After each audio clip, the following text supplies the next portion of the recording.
Yeah, let's start. So we have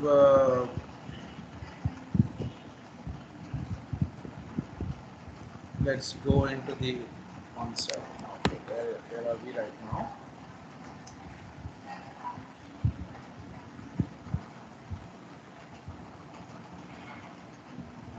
Yeah, we were into this fixed exchange rates, correct? Yes. Yeah. So the last concept what we left was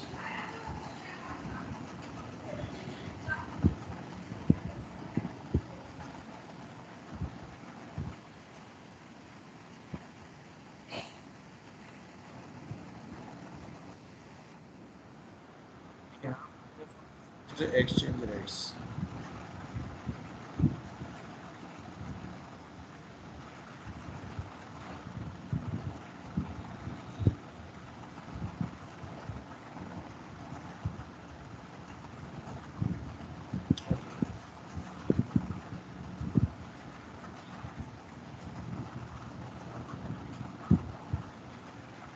So now we are discussing the fixed exchange rates. See what happened. As I said, the some countries they fix their currency with dollar. Okay, in such a way that always, if you want to buy a US dollar, you will be paying a fixed amount. So let's say if at all they say two Hong Kong dollars for one US dollar, if they fix it like that, that means you will be always paying this with this for this. That means if you want to buy this, you have to pay this. That's it. That's a fixed exchange rate.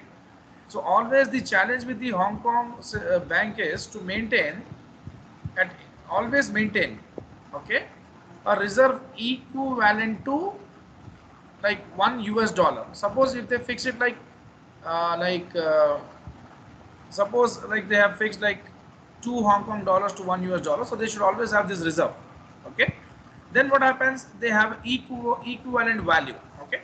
Now, so fixed exchange rates are the rates that are either held constant or allowed to fluctuate within a narrow range. See, the fluctuation can happen, but very narrow fluctuation can happen. That would be almost all equal to the fixed. Okay, that means suppose 2.224. This fluctuation is happening, but it has negligible impact. Okay, so when exchange rates get outside the fixed range, the country's government intervenes to maintain the rate within the fixed range. That's what they do. Between 1944 and 71, exchange rates between countries were generally fixed according to an agreement known as among the countries known as Bretton Woods Agreement. So as per this agreement, they used to maintain fixed exchange rates between two currencies, in which each currency was valued in terms of gold. Okay, each currency was valued in terms of gold. So US dollar was valued at $35 per 1 ounce of gold. $1 equaled 1 by 35 of an ounce of gold. Okay, so see, US dollar was valued at 35 ounce at $35 ounce of gold. So $1 is equal to 1 by 35 ounce of gold. So since currencies were valued in same terms, their values with respect to other currencies were all fixed. So if exchange rates changed by more than 1% above or below the set rates, governments intervened to maintain the demand, to maintain the strength of the currency. The governments intervened, it seems. Okay. So in 1971, the Bretton Woods Agreement was replaced by Smithsonian Agreement because the US was experiencing trade deficits, and that was interpreted as meaning that US dollar value was too strong under the Bretton Woods Agreement. So the Smithsonian Agreement called for a devaluation of US dollar by 8% against other currencies, and the ranges for all currency. So US has a lot of reserves, gold reserves also. So the ranges for all currency exchange values were expanded from 1% to 2.25%. Okay, so the range, like the variability, can happen between 1% to 2.25%. However, international payments imbalances continued, and by 1973, most governments of the major countries were no longer attempting to maintain exchange rates set by Smithsonian Agreement. Now, in any system of fixed currency exchange, countries must correct deficits or surpluses of trade balances by influencing internal income and prices, and as they that is the only mechanism available to them. So that there are a lot of issues, it seems, if you maintain the fixed payments. Okay, that means if 2 Hong Kong dollar is like 1 US dollar, so if the government wants to make payments to United States companies, if Hong Kong government wants to make payment to United States companies, if it's $20 million, so they should always maintain a 40 million Hong Kong dollars reserves. So Hong Kong dollars reserves. So that was a very big task, very big challenge actually. So always maintaining the fixed reserves was not that easy. So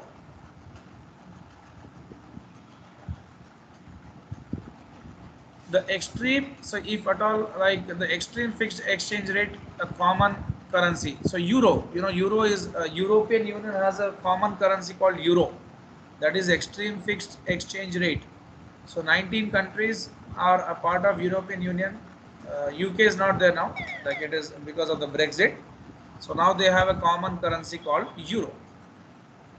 1 euro will always equal 1 euro for all the countries. Okay. The international transactions balances under fixed exchange rates. When a government wants to maintain a fixed exchange rate with other currencies, the government buys and sells its own currency in foreign exchange market in order to control the supply of and demand for its currency, thereby controlling its currency exchange rate with other currencies. Okay.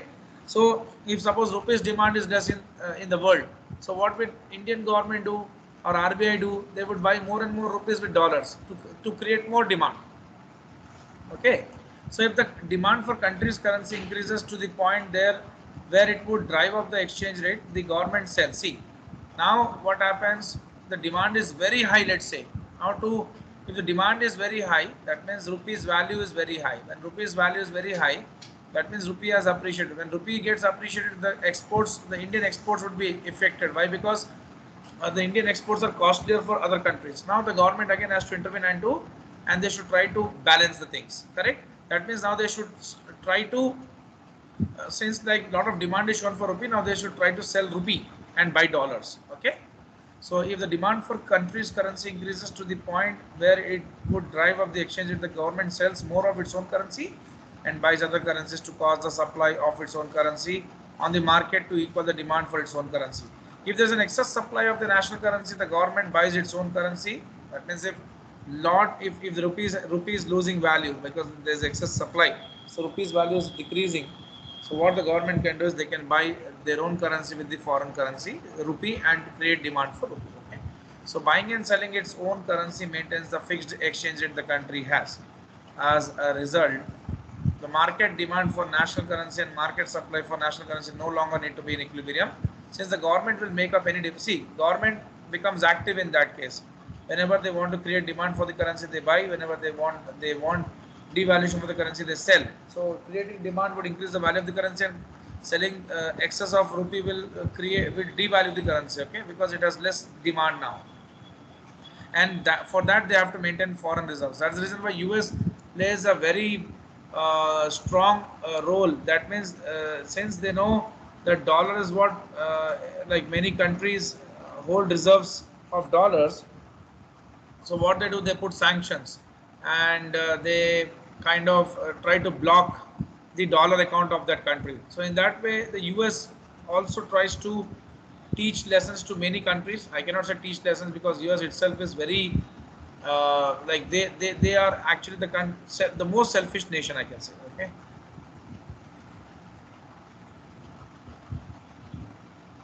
So in order to be able to buy and sell its own currency as necessary, the government that is maintaining a fixed exchange rate for its currency needs to accumulate large holdings of other nations' currencies so it can sell them as needed and buy its own currency when market price of its currency drops too low. So that's what, if if Hong Kong wants to create demand for its own Hong Kong dollar,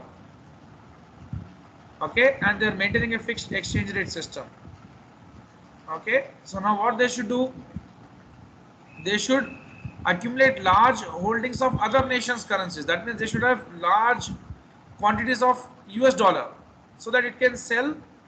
So it can sell them and need as needed and buy their own currency when the market price of the currency drops too low, and it needs to accumulate large holdings of its own currency so it can sell its own currency and buy other currencies when the market price of its currency is too high. So this is the problem actually. If you maintain a fixed exchange rate system, this is what you have to do. You should maintain large reserves of your own currency and large reserves of other currencies. If you leave it like that, like free based upon the market or free flow, like based upon the what we say demand supply forces, they would decide how much to buy, they would decide how much to sell. In fixed exchange rate system, you have to maintain at any cost. So when the fixed exchange rate is set above what equilibrium rate would be in a free market, the currency is overvalued. The government will face a deficit. So if currency is overvalued, it's nothing but like your exports become very costlier and you have a trade deficit actually. So government will face a deficit in its international transaction because its currency has a fixed market price that is too high. Because the price of the currency is too high, foreigners will not want to buy the country's exports, and that's what like country has a trade deficit and vice versa. Because of excess supply of its own currency in currency markets, if the government wants to maintain the overall exchange rate, the government will need to buy its own currency in the market. In order to buy its own currency, government will need to use reserves of foreign currency to borrow from foreign banks. Ultimately, country may eventually run out of reserves and may need to devalue the currency in order to build up its reserves again. Okay, so major reason for devaluation of a country's currency is to improve its international transactions. That's what why they devalue the currency, to improve or to increase their exports. Okay. So excess supply of its currency in currency markets, if the government wants to maintain overvalued exchange rate, excuse me, just a second.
Now, so because of the excess supply of its currency in currency markets, what is happening? The currency is losing its value actually. If the government wants to maintain the overvalued exchange rate, so like the government will need to buy its own currency in the market. So to create some value to it, it seems they have to buy, and then they need the foreign currency reserves. So again, ultimately the company may eventually run out of reserves and need to devalue the currency. Okay, if they run out of the reserves, that means they don't have foreign currency, it seems now. So in order to get more foreign currency, they have to again decrease the value of the currency to increase more trade and get more foreign currency. Okay, that's what. So the devaluation may improve the trade and more goods can be sold to international markets. So more people will buy and more international currency or dollars. When the exchange rate is below what the market equilibrium rate would be. See, market equilibrium rate is nothing but when demand and supply forces have fixed that some $1 should be equal to 75. If it's more than that, $1 is equal to like let's say 70 and $1 is equal to suppose say 80. This is undervaluation, this is overvaluation. Okay, that means you are paying less for $1, paying more for $1. So these two cases can occur.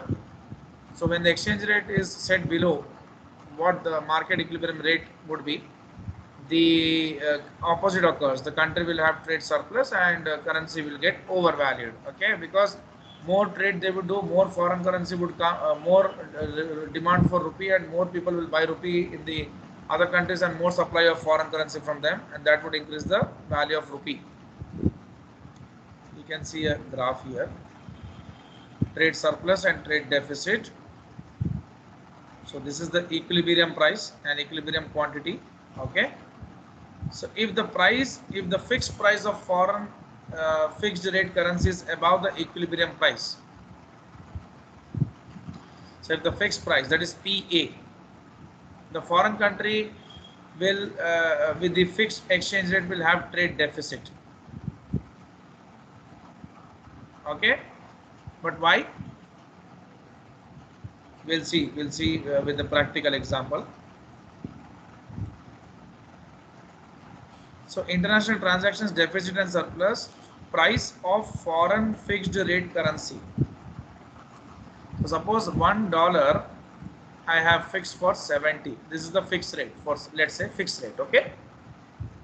If the fixed price of foreign fixed rate currency is above the equilibrium price, suppose it is $1.75. If the fixed price of foreign fixed rate currency, so this is the see, actually the equilibrium price is this actually in actuality. Okay, so if the fixed price of foreign fixed rate currency is above this, so above this equilibrium price, it seems above this one actually, maybe that means it is more than this. Okay, that means I'm paying more. The foreign currency with fixed exchange rate will have trade deficit. Why trade deficit? Because the rupee has got depreciated and the rupee exports will be more to United States, correct? Please tell me yes or no. Hello. Yes, sir. Hello. Hello, yes, sir. Yeah. See, if this case happens, India's exports should be higher and United States exports should be lower. So United States will have a trade deficit, India will have a trade surplus, vice versa.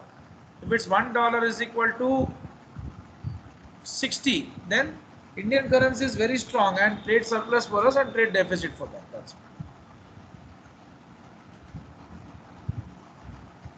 Now managed float exchange rates. So managed floating is something, but a managed float stands between the free market system and the fixed system.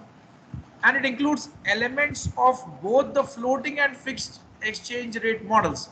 The managed float system is similar to the free floating rate system because exchange rates are allowed to fluctuate in response to market forces. As I've been saying since beginning, things are left on the demand and supply forces. They would decide the demand for a currency and supply for a currency. Like how much is the ideal price for a dollar for a dollar to buy. That means what can be the ideal price for an Indian to buy $1. That is market. The market forces will decide. Okay, they'll decide the equilibrium price. So managed float system is similar to the free floating rate system because exchange rates are allowed to fluctuate in response to market forces and there are no officially fixed rates. There's no official fixed rates. This is good actually. It is similar to fixed rate system because the government sometimes does intervene to prevent its currency exchange rate from moving too far.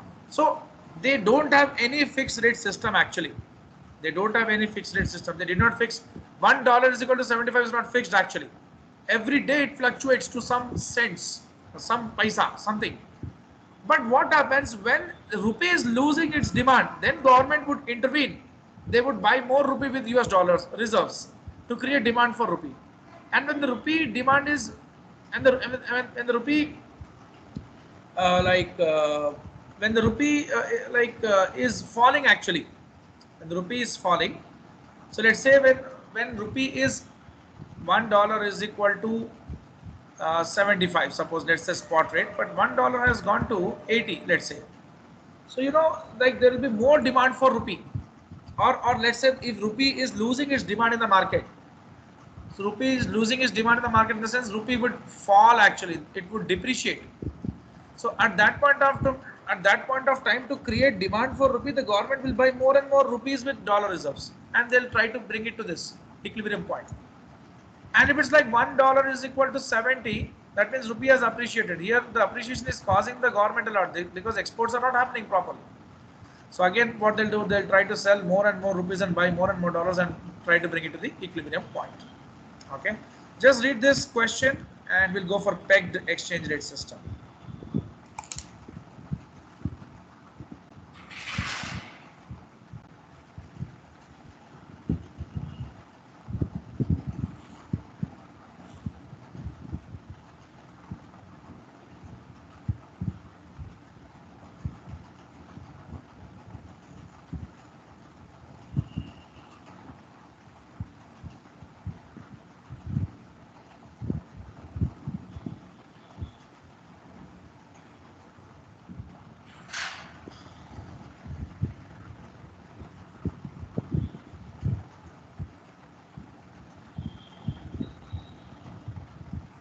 When finished, please tell me, Zarina.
Done? Zarina, have you read this?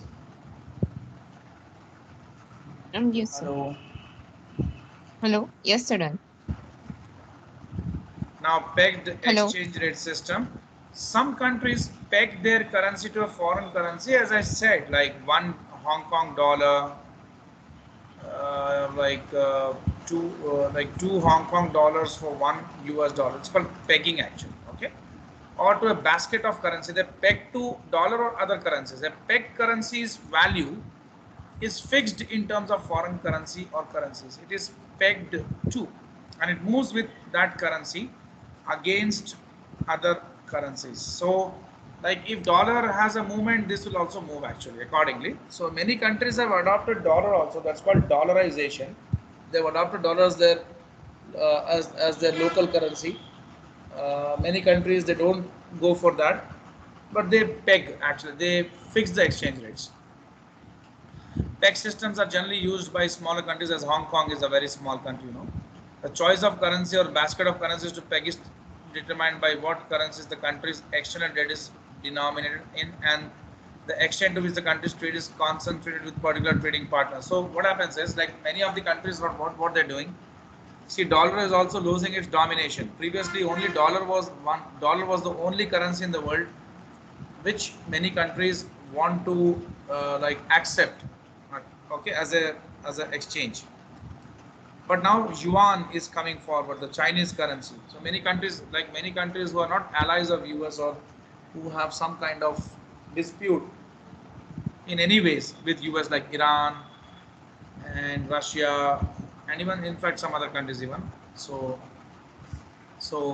they kind of now want yuan as their exchange. Like they want yuan, like they can accept yuan as a currency for their own currency as an exchange rate. Why? Because they also have a big, they also do a big amount of trade with China, because China is trading partner of almost all every country in the world now. So there's no harm in pegging their currency with yuan. So that's what they do. They also kind of peg with trading partners with whom they have lot of trade going on. A country may peg its currency to that of a principal trading partner, as I said. So US was like a very big trading partner of many countries in the world. Now slowly, steadily, China is coming up, and hopefully in some years India may also. We are expecting, if the country's debt is denominated in a currency other than of its principal trading partner, the choice of which currency to peg to can be difficult. Suppose China is one of the biggest trading partners, but India's debt is like in dollars. So now it becomes very tough to peg. Actually, India is not pegged. That I have to clear that fact to you. When a country is pegging its exchange rate, its central bank generally sets the target exchange rate and then allows the actual exchange rate to fluctuate within a range around the target exchange rate. So they will fix a target exchange. That means they want 2 Hong Kong dollars for $1 is a target exchange rate. So some fluctuation is what they accept. Furthermore, if economic fundamentals change, the target exchange rate can be modified. Yes, if they see that like they are not able to maintain high reserves of dollar, okay, for exchanging, so then they can kind of modify the exchange rate also.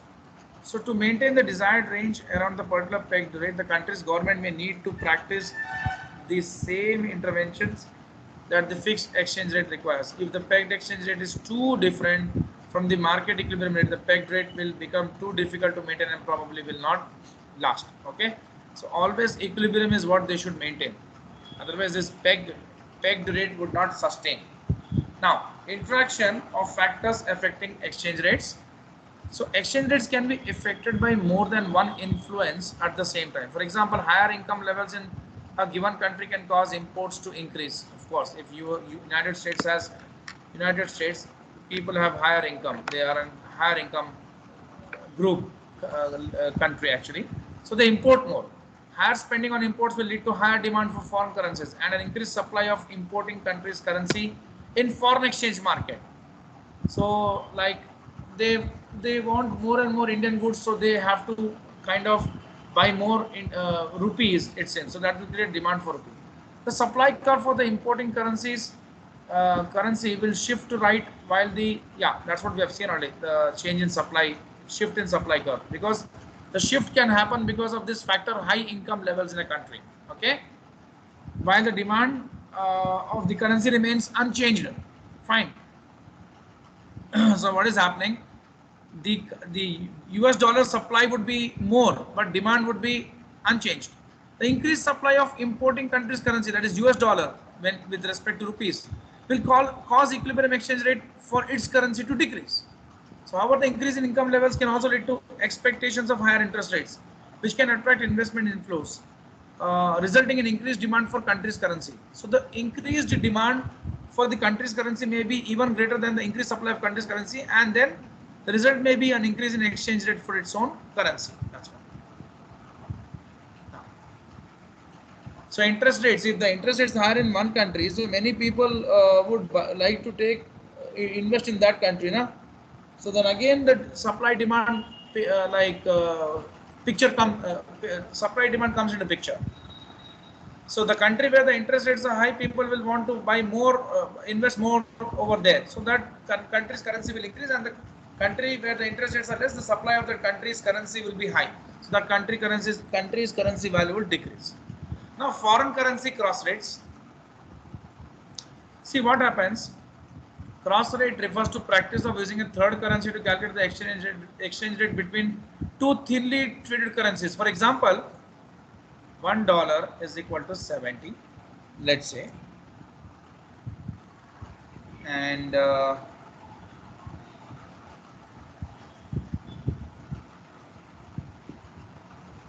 so I can say rupee 70 rupees for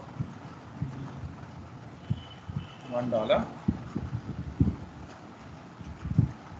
and say we have very less trade with, let's say, Mongolian currency. So we trade very less, it seems, with the Mongolians. Okay, for example, so $1 is equal to 50 of that Mongolian currency. Let's say, so Mongolian currency, so 50 for $1. Okay. So now what would happen is, with when we have exchange rate of rupee to dollar and Mongolian currency to dollar, we can find out the exchange rate of rupee to Mongolian currency. Okay, because dollar is common between them, so we can do that now. 70 rupees for $1, and we should have $1 to Mongolian currency. Okay, so 70 by 1 into 1 by 50, so 70 by 50. So whatever you get, 1 rupee or so, or like XYZ rupee for 1 Mongolian currency. Okay, we can find out. So here we'll do a question, which, so we can easily understand what is happening here. The exchange rate between Aruban florin, so these are all imaginary terms, and the Belize dollar listed on the currency exchange is calculated price that has been derived from the exchange rate between US dollar and Aruban florin, and between US dollar and Belize dollar. So one Aruban florin, if you want to buy, you have to shell out what they have given actually. Okay, let's see.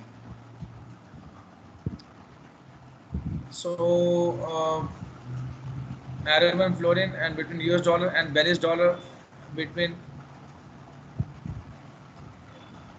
okay, just a minute. Exchange rate between Arabian florin and Belize dollar listed on the currency exchange is calculated price that has been derived from the exchange rate between the US dollar and Arabian florin, and US dollar and Arabian florin, and between US dollar and Belize dollar. So they have given, as I explained you have Arabian florin in terms of dollar, you have Belize dollars in terms of US dollars. Okay, but you do not have directly Arabian florin and Belize dollar exchange rate, because they are not actively traded. So the listed exchange rate between Arabian florin and Belize dollar is given. If you want to buy 1 Arabian florin, you have to shell out this much Belize dollar. Okay. So the exchange rate between the US dollar and Arabian florin is this. For this much 1 US dollar, you have to pay this much, and for 1 US dollar, you have to pay this much Belize dollar. So now what we can do is 1.7898 for 1 USD Arabian florin, and 1.99 Belize dollar for 1 USD. Okay, so you have this.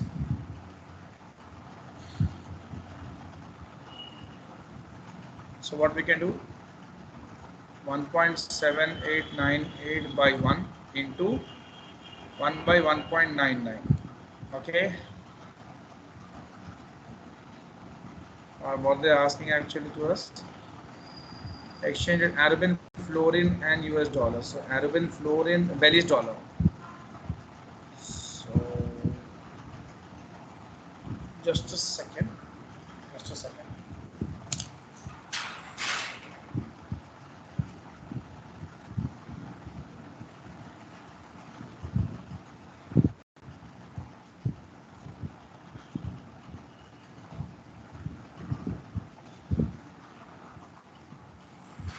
Just a second.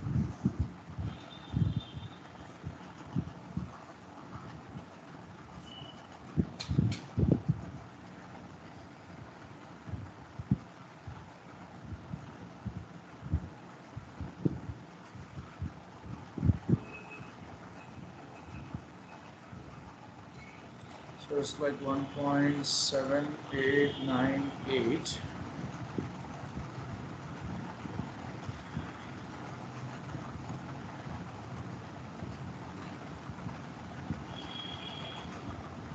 Nine divided by 1.99. So we have to get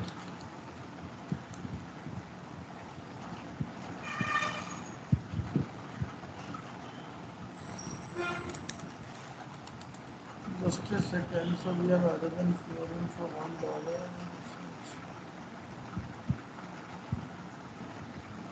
One this by this into one by this.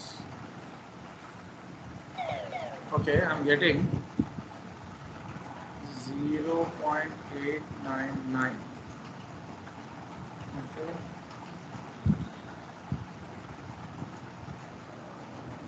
That means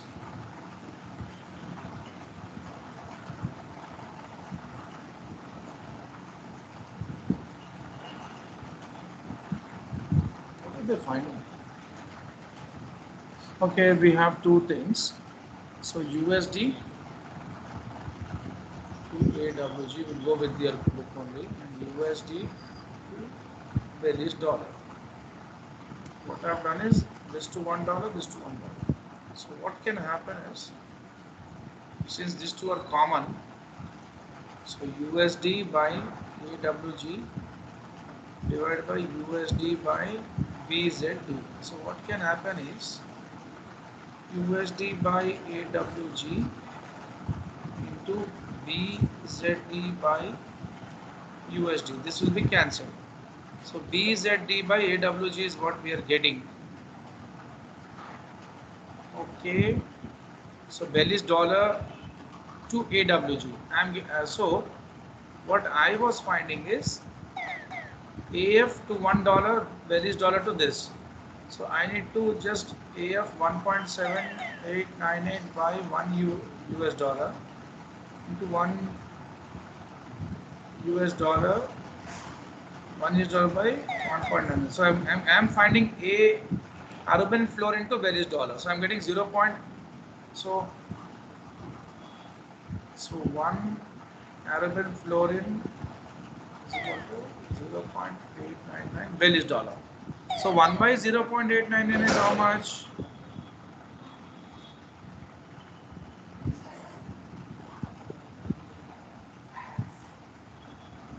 1.99 by 1.7898. So 1.7898. So 1 divided by,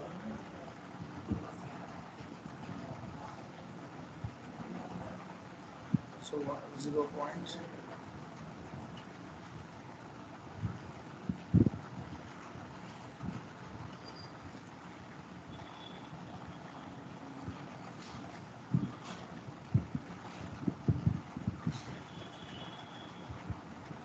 Okay, I'm getting exactly. So what I have done is, I will tell you the textbook thing and my thing also. So I have found out the exchange rate between Arabian fluorine and Belize dollar. So 1 Arabian fluorine is equal to this much Belize dollar actually. So what your textbook guys have done is, they have found out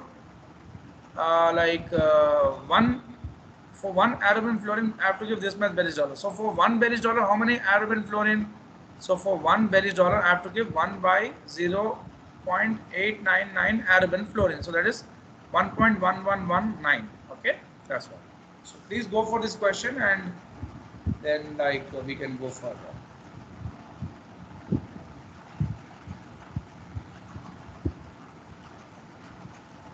Any doubts you can ask me, Zarina? Hello? Yeah. Yes, sir. Yes, sir. Okay, okay.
Done, sir.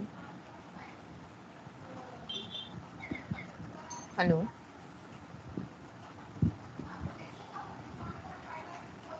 Hello.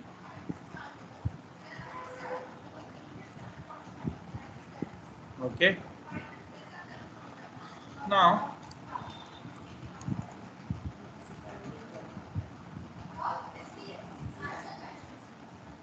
so currency cross rate table is given.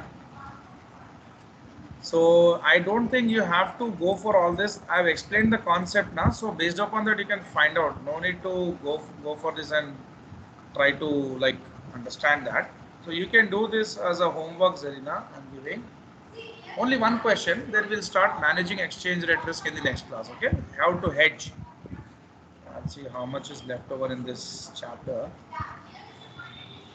because one class or two classes I need to wind up this one. Okay, it will take more 2 sessions probably to wind up. Okay, so please Yes. go through that, and let's finish this chapter. Like in 2 classes, I'll wind up this chapter. Same time tomorrow, 12:30. Okay. Okay. Okay. Okay. Okay. Okay. Then. And So, Gleam, I'm sending you two yeah. minutes. Just wait. Yeah. So send Just the a second. bits I'm as sending. well. I'm sending. Bits. Just a second. Bits PDF. You mean to say textbook, na? Yeah. Textbook as well as MCQs. You are sending 2 MCQs minutes, huh? PDF For which? separately, right? Yeah. Hello. Hello. Hello. For which part you Hello. want? Hello. Send complete. So send the complete book. So because one chapter it's getting splitted in my phone, I'll keep everything in one drive Okay. collectively. I'm sending. Glim textbook as well Just a as second. MCQs. I'm sending it in 2 minutes. Okay. I'm just checking it out. I have. Okay. I'm sending it. Yeah. Okay. Okay. Okay. Thank you. Thank you.